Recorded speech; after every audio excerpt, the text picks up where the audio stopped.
마가복음 10장 17절로 31절의 말씀, 조금 길지만 우리 한 절씩 우리 교독하면서 같이 읽겠습니다. 예수께서 길에 나가실새 한 사람이 달려와서 꿇어 앉아 묻자오되, 선한 선생님이여, 내가 무엇을 하여야 영생을 얻으리까?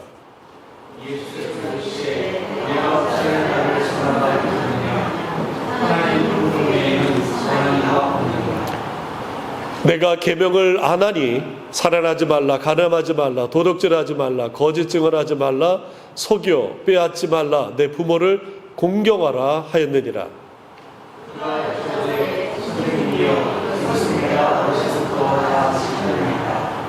예수께서 그를 보시고 사랑하사 이르시되, 내게 아직도 한 가지 부족한 것이 있으니 가서 내게 있는 것을 다 팔아 가난한 자들에게 주라. 그리하면 하늘에서 보화가 내게 있으리라. 그리고 와서 나를 따르라 하시니,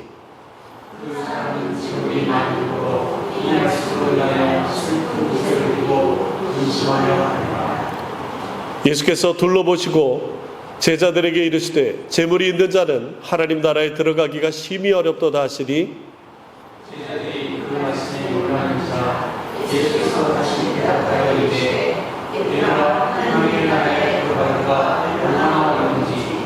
낙타가 바늘기로 나아가는 것이 부자가 하나님의 나라에 들어가는 것보다 쉬우니라 하시니, 제자들이 이로 놀라 서로 말하되,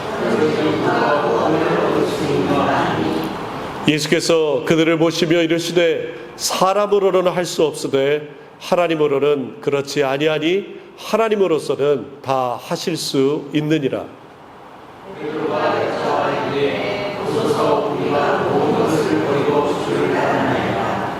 예수께서 이르시되, 내가 진실로 너에게 이르노니 나와 복음을 위하여 집이나 형제나 자배나 어머니나 아버지나 자식이나 전토를 벌인 자는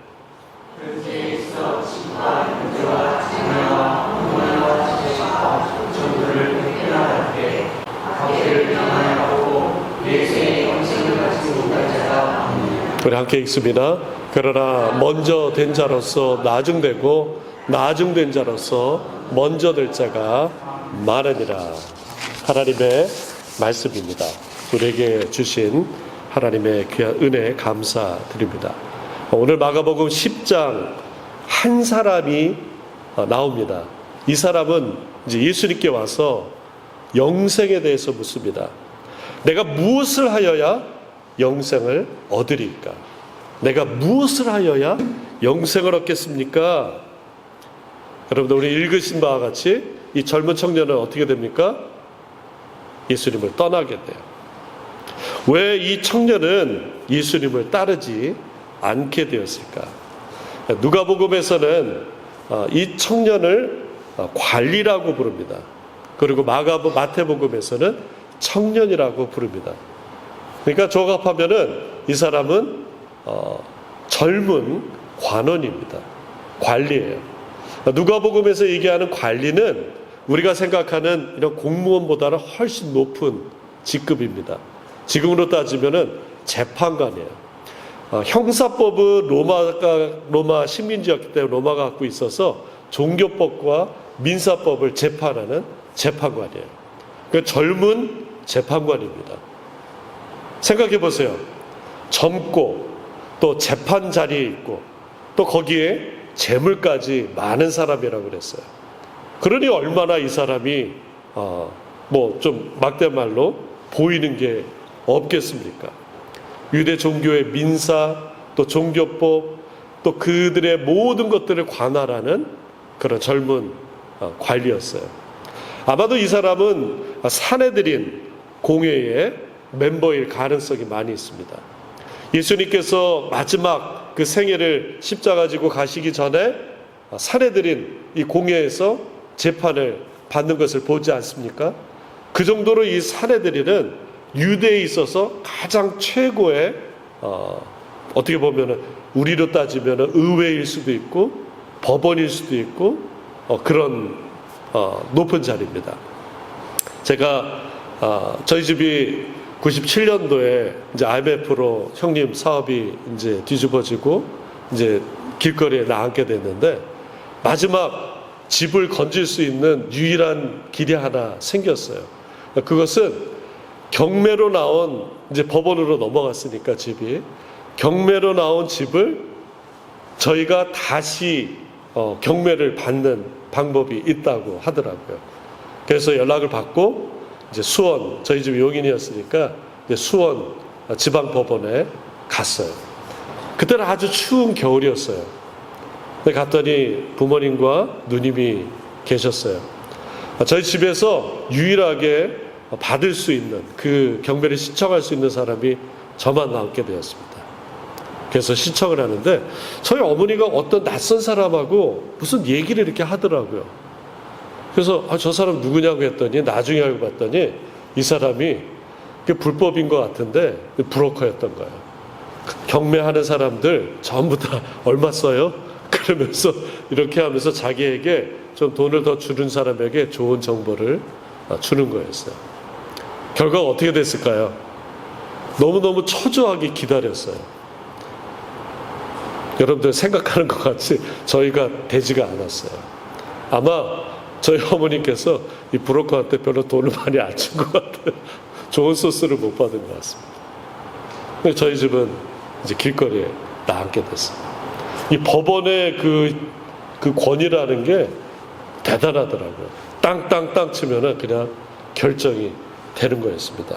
이 재판관 젊은 부자 청년은 그런 사람이었습니다. 자기 한마디에 웃고 울릴 수 있는, 한 집안을 살릴 수도 있고 한 인생을 죽일 수도 있는 그런 권한을 갖고 있는 사람이었어요. 그러니까 율법적인 지식도 많은 사람이었고 재산도 아주 많은 사람이었습니다. 거기까지 좋았어요. 그런데 이 사람이 한 가지 갖고 있지 않은 게 있었어요. 재물도 많고 지위도 높고 그리고 아주 학식도 높은 사람이었어요. 그런데 이 사람은 영생에 대한 갈구함이 있었어요. 영생을 어떻게 얻을까? 그래서 예수님의 소문을 듣고 이제 예수님께 찾아갔어요. 선한 선생님이요, 내가 어떻게 영생을 얻으리까? 우리도 그 고민이 많이 있을 수 있습니다. 선한 선생님이여, 내가 어떻게 영생을 얻겠습니까? 19절에 보니까 예수님께서 내가 계명을 안 하니 이렇게 전제합니다. 아시는 바와 같이 이분은 말 그대로 판사예요. 그러니까 종교법을 아주 빠삭하게 아는 사람이에요. 그러니까 예수님도 그걸 아시고 내가 계명을 안 하니라고 전제를 하고 있습니다. 그런데 21절이 그를 시험 들게 하고 있습니다. 21절 우리 같이 한번 읽겠습니다. 시작. 예수께서 그를 보시고 사랑하사 이르시되 내게 아직도 한 가지 부족한 것이 있으니 가서 내게 있는 것을 다 팔아 가난한 사람들에게 주라. 그리하면 하늘에서 보화가 내게 있으리라. 그리고 와서 나를 따르라 하시니. 이 율법이라는 것이 참 독특한 게 100개 중에 하나를 지키지 못하면은 다 지키지 못하는 거예요. 100개 중에 99개를 지키지 않더라도 이거는 또 지키지 않게 되는 것입니다. 그렇기 때문에 예수님께서 꼭 집어서 말씀하고 있는 것이 한 가지가 부족하다라는 것은 네가 율법으로 영생을 얻고자 하는 것이 불가능하다라고 하는 것을 말씀하고 있는 것이에요. 네가 이것도 지키고 저것도 지키고. 이 청년은 너무너무 자신이 있었어요. 오라, 그건 저 전문가입니다. 다 지켰습니다. 알려주십시오. 뭐를 하나 더 해야지 내가 영생을 얻겠습니까? 에리 프롬의 소유냐 존재냐는 책에서 사람의 그 존재 방식이 두 가지가 있다라는 거. 하나는 having, 소유하는 거예요. 두 번째는 말 그대로 being, 존재라고 하는 거예요. 사람들은 소유함으로 내가 가치 있다고 행복하다고 생각하는 사람들이 있는 것이에요. 그런데 일프롬은 소유 자체를 가지고 있다면은 그 방식으로 산다면은 나중에 회의가 된다는 거예요. 집착하고 불안하고 갈등을 유발한다고 진단해요. 두 번째 방식인 존재의 방식은 내면의 성장, 또 자아 실현을 중시하는 관계를 행복하게 하는 사람이라고 생각하는 거예요. 우리는 소유하면서 행복합니까?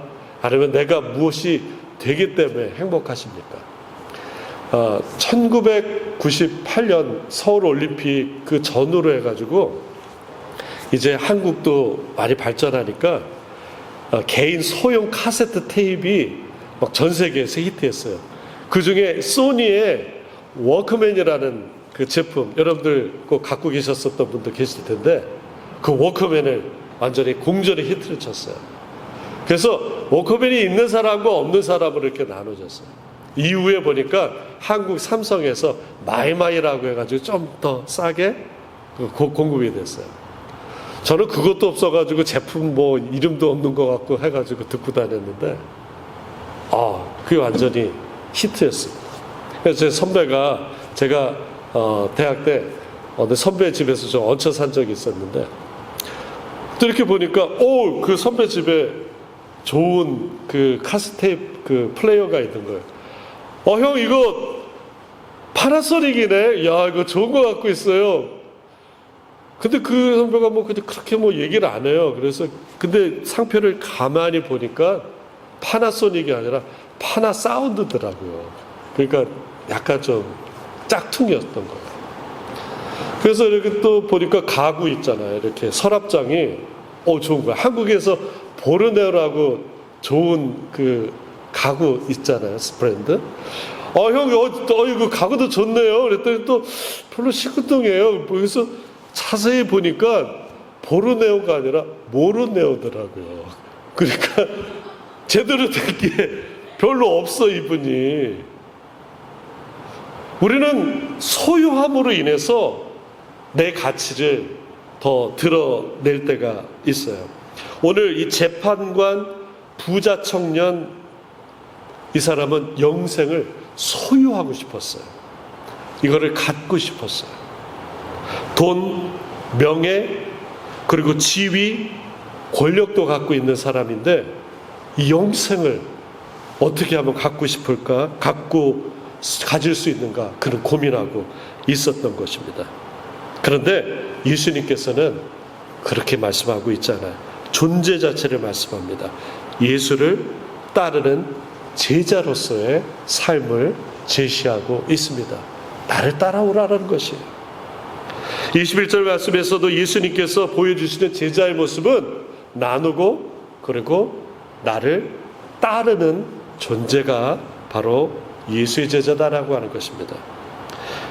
우리 마태복음 16장 24절의 말씀을 우리 같이 한번 읽겠습니다. 그 뒤에 있습니다. 시작. 아무든지 나를 따라오려거든 자기를 부인하고 자기 십자가를 지고 나를 쫓을 것이니라. 네. 아직의 그 사탄은 여기서 부인이라고 하는 게 와이프가 아니라는 거 너무 다 아시죠? 네. 웃으면 웃고 말려면 마세요. 내 자신을 부인하라는 것이에요. 그리고 십자가를 지고 나를 쫓으라는 거예요.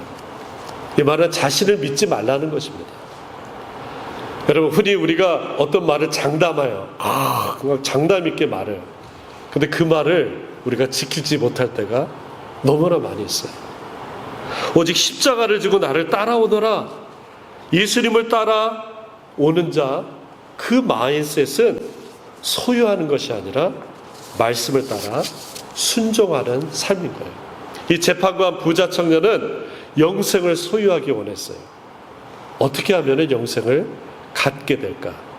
그러나 영생은 하나님과 그의 아들 예수 그리스도를 아는 것입니다. 믿는 것이에요. 하나님 안에서 붙들림 받는 것이에요. 내 것은 없는 것입니다. 내가 하는 게 아니에요. 하나님의 은혜일 뿐입니다. 하나님이 주시는 것이고 하나님의 은혜로 모든 것이 가능한 것이에요. 우리 요한복음 10장 3절을 같이 한번 읽어볼까요? 시작. 영생은 곧 유일하신 참 하나님과 그의 보내신 자 예수 그리스도를 아는 것이니. 제가 배가 침몰합니다. 너무 무거워서 침몰해요. 근데 그 배 안에 너무나 귀중한 것들이 있어요. 먹을 양식들이 가득하고 값비싼 옷들이 있어요. 귀중품들이 있어요. 그런데 배가 기울어지고 있어요. 어떻게 될까요? 살려면은 버려야 돼요. 아무리 값비싼 보석이라도 버려야 됩니다. 왜냐하면 내가 살아야 되기 때문에 그래요. 배가 가벼워야 살 수 있습니다. 심지어 먹을 양식, 입을 옷까지 버리지 않으면은 내가 살 수가 없는 것입니다. 주님을 따르는 삶은 지금 내가 가장 귀중하게 여기는 것과 영원한 생명을 바꾸는 것입니다. 이 재판관 부자 청년에게 중요한 것은 나였습니다. 물질도 나를 돋보기 위해서 있던 것이고 관원의 지위도 나를 돋보이기 위해서 존재했던 것이에요. 하나님 말씀 중심이 아니에요. 내가 무엇을 하여야 영생을 얻을 수 있습니까? 라고 질문한 것이 그 초점인 것이에요. 내가 무엇을 했어요? 그것을 했어요. 내가 했어요. 이것을 했어요. 내가 했습니다. 믿는 것이 아닌 것이에요. 이 청년의 신앙 패턴은 그런 것이었어요. 우리가 관심 갖고 지켜봐야 될 것은 이 청년을 묶고 있는 영적인 끈이 무엇인가, 세상의 끈이 무엇인가를 우리가 봐야 됩니다. 청년이 예수님을 따를 수 없게 만드는 것이 무엇인가를 우리가 봐야 돼요. 돈, 명예, 지위. 오늘 말씀에서 이 청년을 묶고 있는 영적인 올무가 무엇입니까? 영생을 얻고자 하면서도 세상 것을 벗어나지 못하는 청년의 모습이 어쩌면 우리의 모습일 수도 있습니다. 하나님을 잘 믿고 싶은 마음도 있지만 세상 것을 놓지 못하는 마음이 우리를 묶고 있는 마음일 수도 있어요. 우리 마태복음 6장 24절의 말씀을 같이 한번 읽습니다. 한 사람이 두 주인을 섬기지 못할 것이니 혹 이를 미워하면 저를 사랑하거나 혹 이를 중히 여기며 저를 경히 여김이라 너희가 하나님과 재물을 겸하여 섬기지 못하느니라. 이 재판관 청년은 금수저였어요.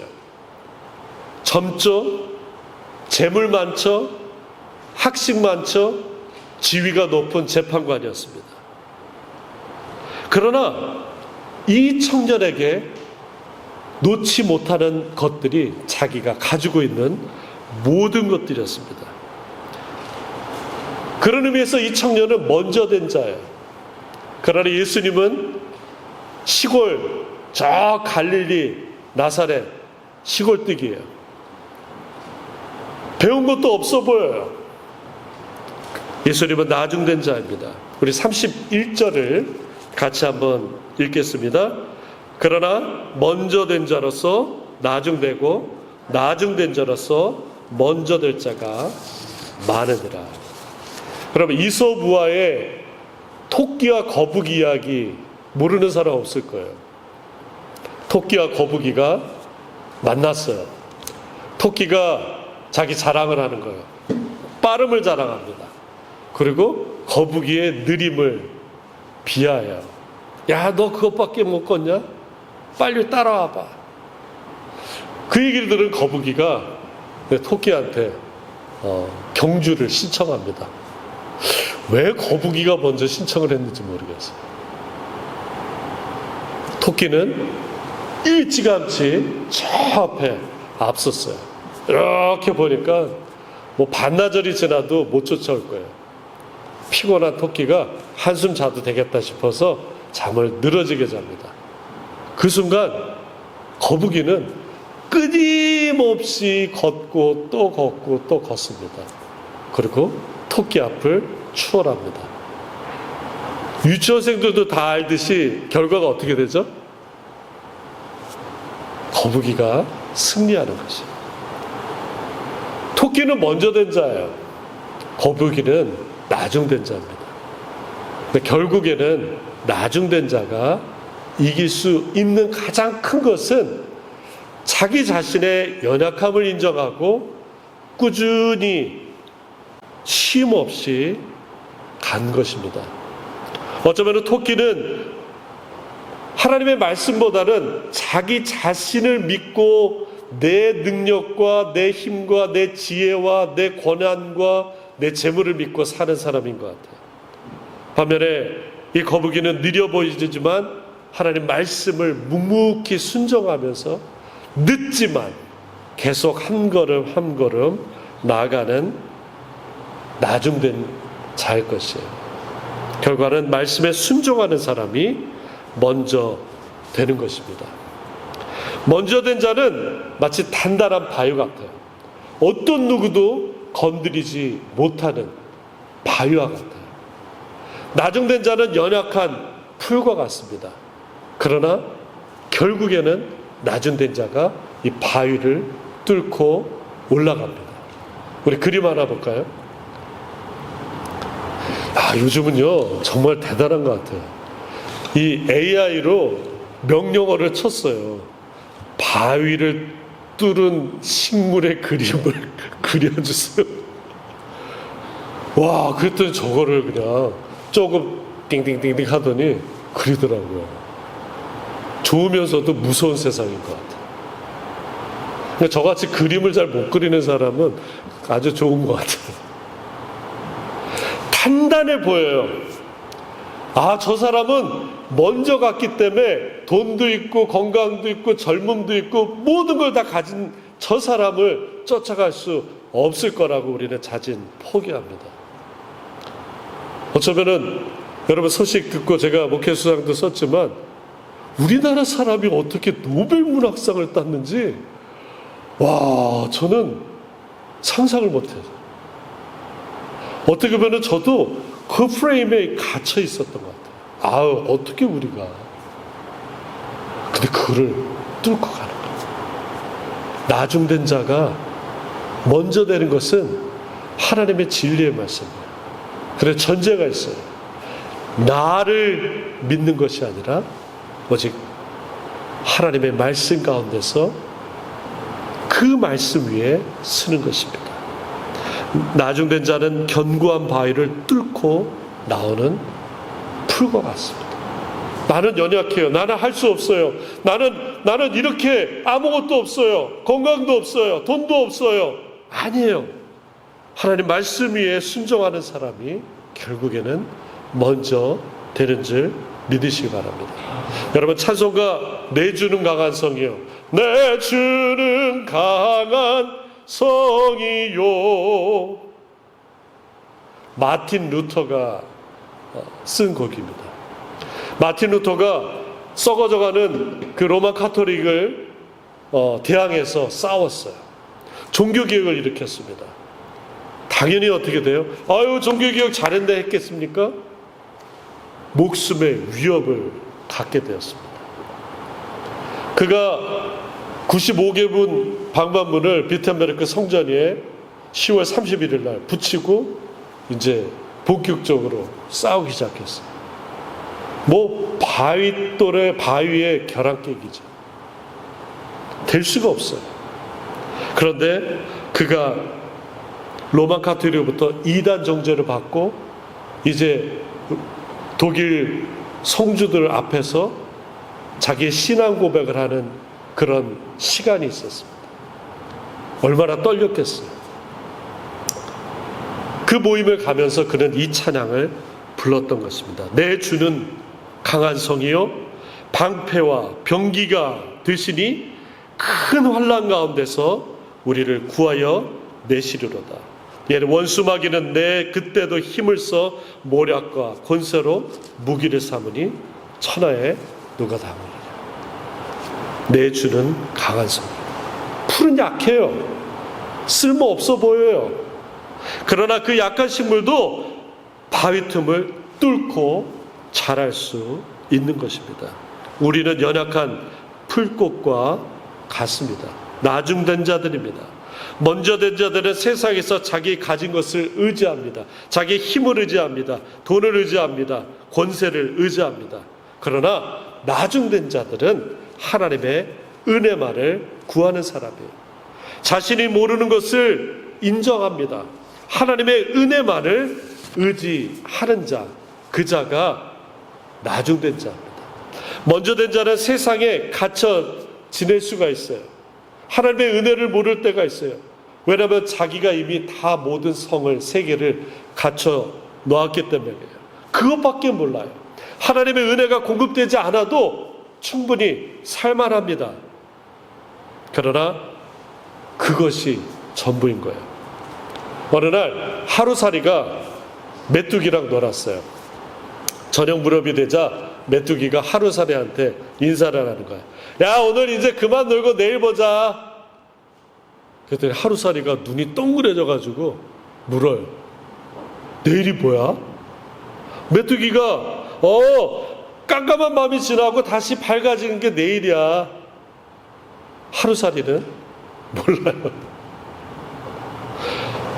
또 시간이 지나서 메뚜기가 개구리랑 놀고 있는데 개구리가 메뚜기한테 얘기해요. 자, 메뚜가 이제 내년에 보자. 메뚜기가 그 조그만 눈이 더 커지면서 물어요. 내년이 뭐야? 아, 날이 쌀쌀해지고 다시 따뜻해지면 내년이 되는 거야. 메뚜기는 이해를 못합니다. 내가 가지고 있는 것이 전부라고 생각하면은 그것이 전부라고 생각해서 더 이상을 생각하지 못합니다. 영생은 내가 얻는 것이 아니에요.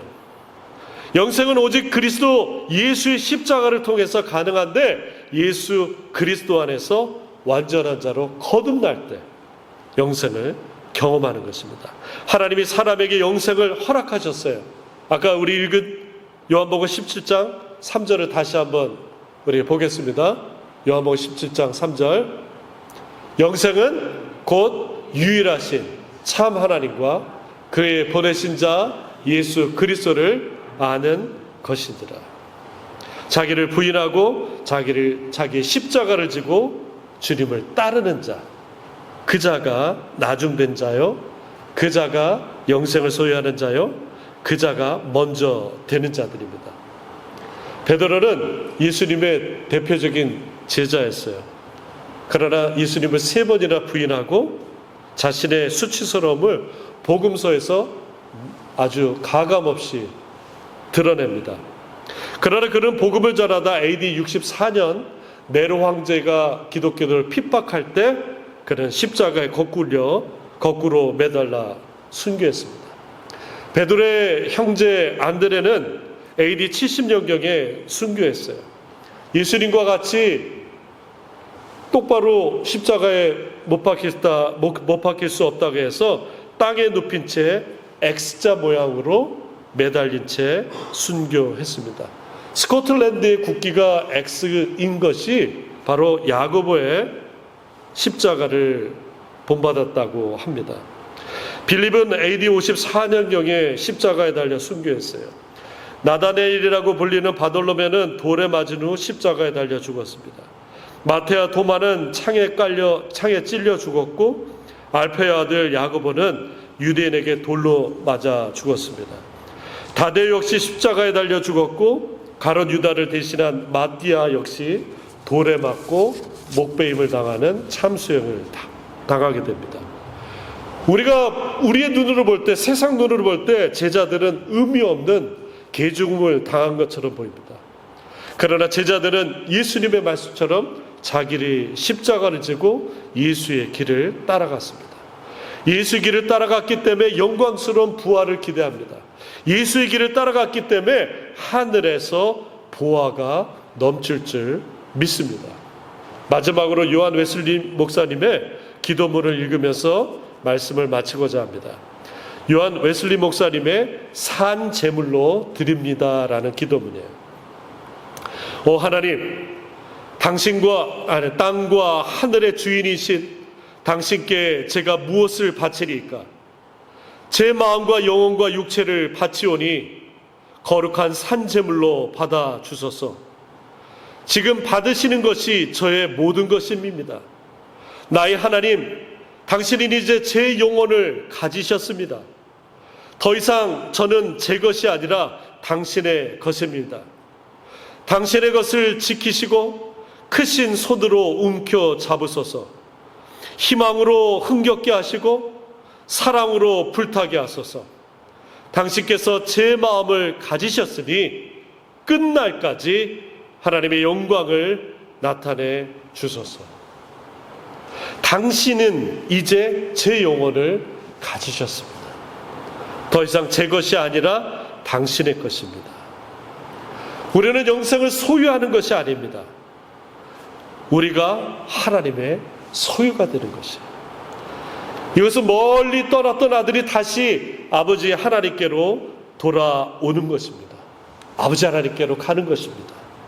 영원한 생명을 가지신 하나님 안에 우리가 들어가는 것입니다. 말씀을 정리합니다. 먼저 된 자는 신앙생활 그 자신이 세웠던 것에 만족하며 자기 소유라고 생각하는 사람입니다. 나중된 사람은 매일매일 하나님의 은혜로 사는 사람입니다. 우리는 날마다 하나님의 은혜의 막차를 타야 합니다. 먼저 탔다고 안심하고 늘어져서는 안 됩니다. 언제나 막차를 탄 맨 끝자리에 탔다고 생각하여 감사와 기쁨과 겸손한 자세로 십자가를 지고 주님을 따르시길 예수님의 이름으로 축원합니다. 이 시간 우리 한 목소리를 같이 기도하겠습니다. 함께 기도하실 때 오늘 말씀을 기억하시면서 내가 먼저 된 자가 아니라 나중된 자로서, 막차 탄 자로서, 하나님의 은혜를 받은 자로서, 하나님의 은혜에 늘 감사하는 자로서 이 시간 하나님께 기도하겠습니다. 아버지 하나님 감사합니다. 아버지 하나님, 내가 소유한 것이 아니라, 내가 가진 것이 아니라, 내가 지금